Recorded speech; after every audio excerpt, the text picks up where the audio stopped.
Hello বন্ধুরা, আজকে একটা তরকারি রেসিপি নিয়ে চলে এলাম। এটা হচ্ছে কুমড়ো আলুর ছক্কা।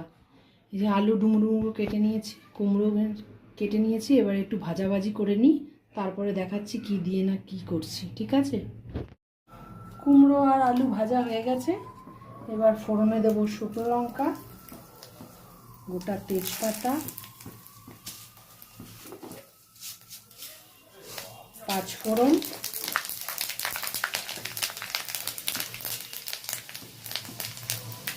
যেহেতু এটা ভাজাভাজি করেছি এই জন্য কড়াইটা একটু হয়ে গেছে। কুমড়োটা ভেজেছি, আলুটাতে হয়নি। এবার এটা ঢেলে দেবো।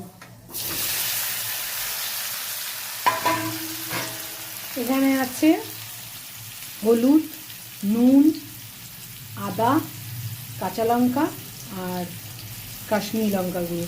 আমি শুকনো লঙ্কা ব্যবহার করবো না, খালি কালারটা হওয়ার জন্য এটা দিচ্ছি।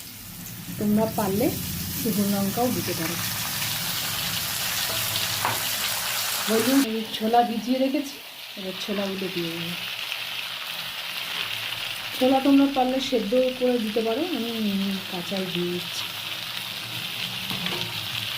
এর মধ্যে 1.5 চামচ মতন হলুদ, 2 চামচ নুন, 1 চামচ মতন কাশ্মীরি লঙ্কার গুঁড়ো আর 3-4টে কাঁচা লঙ্কা আর আদা এই 1 ইঞ্চির মতন আদা দিয়েছি। আর জিরের গুঁড়ো আছে, ধনের গুঁড়ো আছে। জিরের গুঁড়ো 1 চামচ আর ধনের গুঁড়ো 1.5 চামচ। গুঁড়োটা আমি কম দিয়েছি।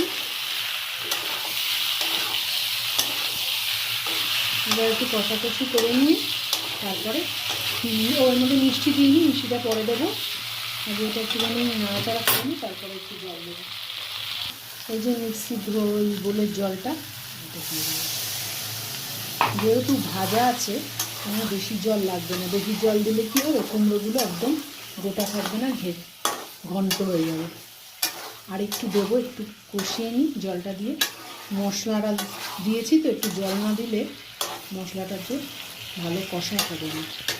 যে কোনো মশলা সামান্য একটু জল দিয়ে কষালে না মশলাটা ভালো কষে, তরকারিটাও খেতে ভালো হয়। একটু হোক, তেল ছাড়ুক, তারপরে জল দেবো অল্প করে। দেখো বন্ধুরা, তেল ছেড়ে গেছে। এবার আমি একটু জল দিয়ে দেবো। খুব জল দেবো না, এইটুকুনি জলই দেবো। একটু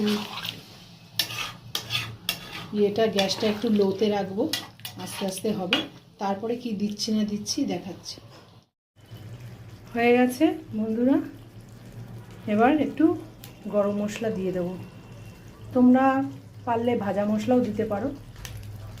আমার যেহেতু ভাজা মশলাটা নেই সেই জন্য আমি গরম মশলা দিলাম। গরম মশলা, ঘি দিতে পারো, আমি শুধু গরম মশলা দিলাম। দেখো কুমড়োগুলো কিন্তু গোটা গোটাই আছে, ভাঙেনি। এটা রুটি, লুচি, পরোটা, গরম গরম ভাত দিয়েও কিন্তু ভালো লাগে। তো কেমন লাগলো আমার এই কুমড়োর ছক্কাটা তোমরা কমেন্ট করে জানিও। ভালো থেকো, সকলের পাশে থেকো। টাটা।